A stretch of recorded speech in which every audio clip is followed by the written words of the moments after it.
Kids, always brush your teeth.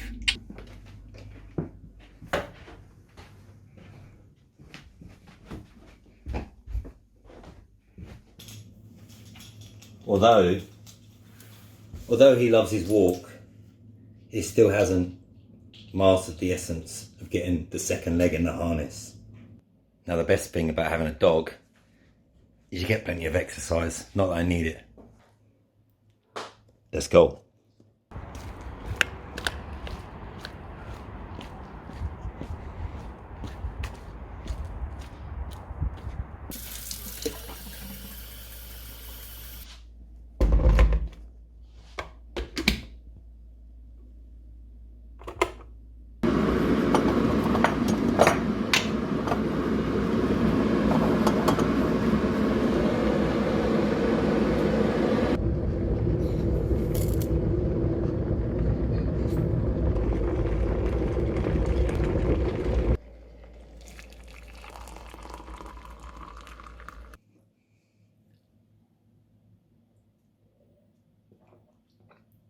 Every good idea starts with a cup of tea. So I've just been out in the cold for an hour and a half. My under-14 football squad got their butts kicked 5-1 this morning. Hey, back to basics Tuesday. I love it really. But anyway, the reason for this video, look at that spanner on the side. Anyway, the reason for this video is today is going to be episode 1 of the DR vlog. That's myself, Dubs Hill, and my good friend Russell North. I'm going to go out, bit of video footage, have a bit of a giggle, and just be creative really and see what kind of content we can come in. So stay tuned. See you in a bit.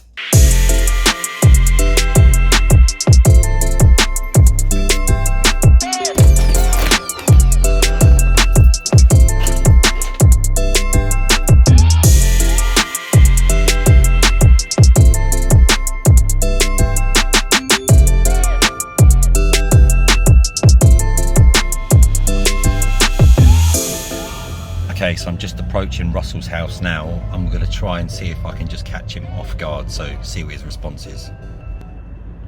Jesus Christ. How efficient was that?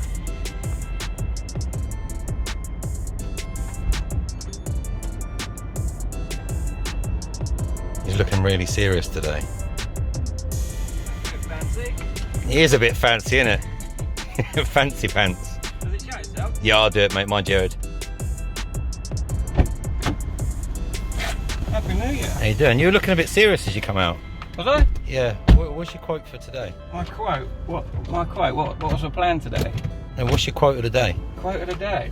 Be creative. I wanted to catch you off guard. Get shit done. Yeah. My next question is, what's your New Year's resolution? To achieve the things I need to achieve. Well, you're getting all motivational on me. I hate that motivational shit. Do you know, New Year's resolutions for me, as you're probably seeing, are complete bullshit. Yeah. Do you agree? I do agree. I think, and I have had some negative feedback on my last video. Did you? Yeah, Ooh. which I love. I love that stuff because I think New Year's resolutions were originated for people that are too fucking lazy to do anything the rest of the year. Now, I'd just like to add that these are just my own personal opinions. This is the thing. Why pick one certain time of the year to start doing shit? That's it. We got all year That's to do it. stuff. Right, let's go and do some shit.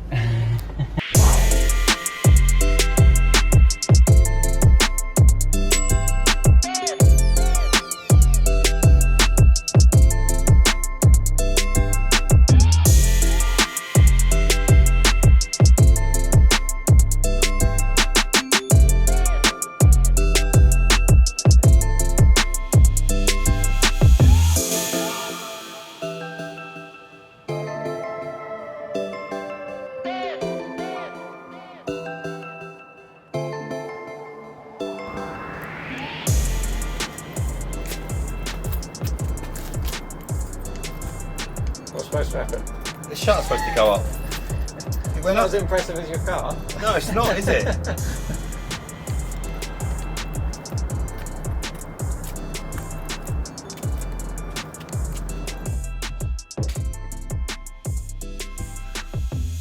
Now, I may just add at this crucial point within the video that I am fully proficient in opening a roller shutter door.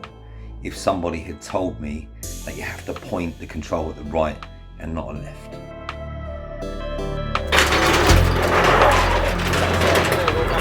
It's that side. Great start, can't get me over premises.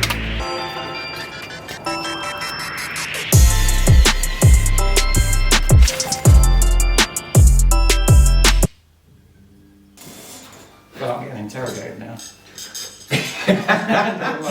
Yeah. So, topic of today. The topic of today was to be creative or creativity. I think that's what we decided on, wasn't it? I think it was, yeah, because what people don't realise is I think people spend too much time sitting down trying to be creative or coming up with a creative idea, if that makes sense. Yeah, I don't know if I agree with that now. We're going to have our first fight. Yeah. So I think you do need an element of having something in place, an idea. Yeah, but I think most people do have a really good idea. So everybody probably has a decent idea for a film, has a decent idea for a book. But what's stopping them doing it is themselves. Yeah. So I found out many years ago that I had this idea for a film. And rather than just think, I didn't want to go to the end of my life and go, I wish I'd made that film when I had a really good idea. I just went, fuck it, I'm going to make it. Yeah. So I went out and bought a real shit little camera. Bought some ropey editing software compared to today's standards, and just got a couple of mates together. What is it you're using now at the moment? I use Premiere Pro to edit, which I love, and I use Photoshop, Illustrator, that kind of thing. So Adobe is my.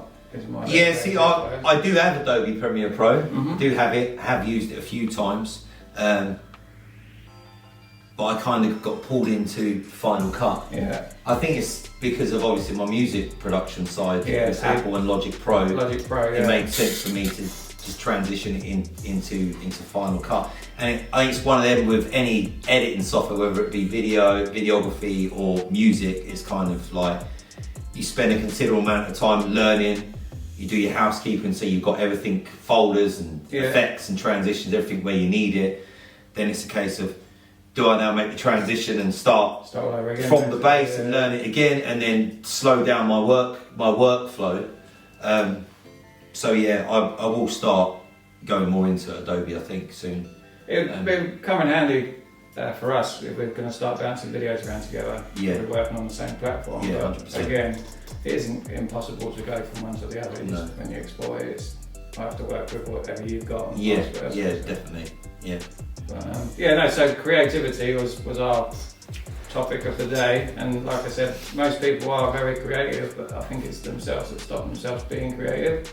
So yeah, I can't do that because I haven't got a camera. Well, you do. You've got a phone. You've got a phone. Yeah. Some of the best videos out on the internet are made, with a They're just getting fucking better smartphone. and better. Yeah, getting better and better. The software for them's getting better as well. And I think people do have. You can edit one. I think people do have this mad perception that you need a $4,000-6,000. Yeah. I keep saying dollars. Yeah. I don't know why. It's like my 4-year-old Harley. He's dollars because he watches YouTube. So it's dollars. And Daddy, can we go to the toy store? Yeah. Can we go get some candy? Yeah. I'm just like, what? Where did you come from? Exactly. But I think people do have this misconception that you need thousands of pounds in order to buy all this expensive gear. Yeah. To get the right outcome, and it's not the case. It's I more. mean, the only thing what's going to go from having all thousands of pounds worth of equipment and having a phone is the end product. 100%. It's going to be not as good, but you're still going to get an end product at the end of it. So. You are, and it's about what's actually in the content as well. Yeah. Rather than the actual quality. Don't get me wrong. If you've got like really crap, shaky camera footage, after 5 seconds, it's I'll see you later. Yeah. Because it's just not watchable. But if it's mediocre, maybe it's not that great, quality or your resolution or whatever. But if the content you're finding, but decent. This is it. I mean, my favourite project that I've done to date was a short film I made called Ready or Not, which is a horror film, and I made it with I think the camera was. I think was that with the blonde girl. There's a blonde girl, Yeah. with the guy with the hammer. Yeah. Yeah. I've made it with a £500 DSLR camera and a £50 lens. Yeah. And £500 is a lot of money, but at the end of the day, I've got that now, and I can use that for every project, and I have used it for many projects. Yeah. So it's kind of like you look at it as an investment, you're going to get something out of it. But at the end of the day, for 550 quid, I've got myself, a movie that looks as good as anything that you would watch on the cinema. It's kind of that was the initial goals, to try and make something very cinematic, very professional. Yeah. But without spending. A ridiculous amount of money. Yeah. Yeah. You can do it, but just stop beating yourself up. Stop sort of like putting obstacles in your way. Just get out and do it. At the end of the day, it's like anything. The more you do something, the more you practice, the better you're going to get. This is basically. I've been doing movie making for 13 years now. Yeah. Or 14 years, I think. And don't get me wrong, my work's getting better and better as the more I do it. But I'm not at the stage where I want to be, and I think with the movie game anyway, you're constantly going to be learning. You're always going to be a sponge that's just absorbing. Yeah, of course, and I think it is about knowing your editing software as well. You can do lots of a camera, but it's amazing what you can do with the shittiest footage. Yeah. And all of a sudden turn it into something exciting because you've got the tools on your computer and your editing software to do it. To add things in, to chop it up, and put effects in there and transitional stages and stuff like that. And you can make the most boring piece of footage that was crap seem half decent, a little bit exciting. Yeah. So know your software, take the time, watch tutorials and absorb other people's content about video editing software. And again, everybody's got their personal preference, like Adobe or Final Cut or other ones that people use. Some people make some pretty decent viewers just using iMovie, which is free off the App Store. Exactly, but again, it's just learn it inside out, and you'll be amazed what you can come up with. Yeah, and then I don't know whether Final Cut's the same because I don't use it. I've used it a couple of times, but Premiere Pro, as good as it is, and it is as professional as it is, it's quite easy to use. So once you get, your head around, the basics, there's not really much you can't do. Exactly. I mean, I used to practice, when I first got Final Cut, I used to practice, the same as I did with music production, with Logic and Ableton and things like that, is I started off making complete videos, which were complete crap. And then, from making complete crap content, from watching it over and over and over again, just like the music, every time I played that track, I could hear things that I needed and things that needed to be taken out, different ways of the structure of the track or the record. And I did the same with the video editing, in a sense that I'd then shrink it right down to a single clip of 5-6 seconds, and then look at that and say, right, how can I make that better, if that makes sense? Yeah. Rather than the whole movie, how can I make that one clip? Do I need to, start putting LUTs in there, changing things on it? And then obviously once you do that to individual clips over and over again, then you become fluent with your workflow, and in a sense that you're actually doing it as you're adding things, as you're editing, because you know what it needs the next time. No, this is it. So, I mean, going back to like people being creative, and we're both creative people, that's why we've joined up to do these videos and whatnot. I'm self-taught, so basically I didn't go to movie school, I didn't sort of read loads of books or go to college or whatnot. I just got to a stage in my life where I was about 21, 22, and I always wanted to make films. Yeah. And I obviously realised that I couldn't go back to college because I've got a small family and whatnot. So I just started to sort of like teach myself. And the best way of teaching yourself is just by going out and doing it. And then one of the key, and it is just a massive tool, is YouTube. 100%. 9 times out of 10, there was something I was doing I couldn't get my head around why I was doing something wrong and how to get my head around it. I'll go on YouTube, type it in, and 9 times out of 10 there'll be some 12-year-old kid telling me how to do it. 100% massive. And it's definitely, but it's the thing, it's such a useful tool to learn off other people. So is that the same as you? Obviously your background's music. 100%.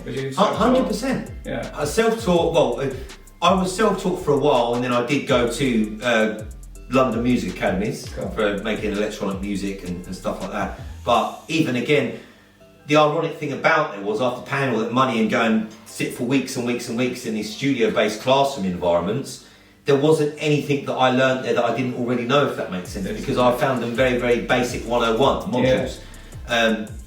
But saying that, there was some of the basic stuff that I overlooked because I didn't feel was very, very important, so I kind of skipped that out and go to the all the singing and dancing stages of it. Yeah. But without getting the basic stuff right, the concrete foundations of it, obviously made the rest of the project, the later stages, of the production side of things, work better and be more solid. But yeah, again, even to this day, when you haven't done something for a while and you forget things, how do I do this? How do I do that? Yeah. Type it in.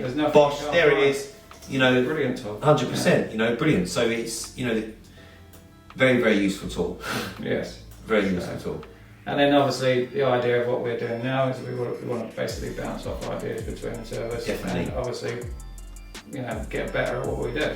100%. And that's what it's all about. It's progression. To be honest with you, I've personally been looking for somebody locally to myself for a long time that I can bounce ideas around, that kind of knows what I'm into as well. Yeah. So there's kind of a lot of people around me that I can just phone up and just sort of say, I need help doing some filming, and they would come and help me. They don't really know what they're doing, but they do. If I show them, they can get their head around it. Yeah.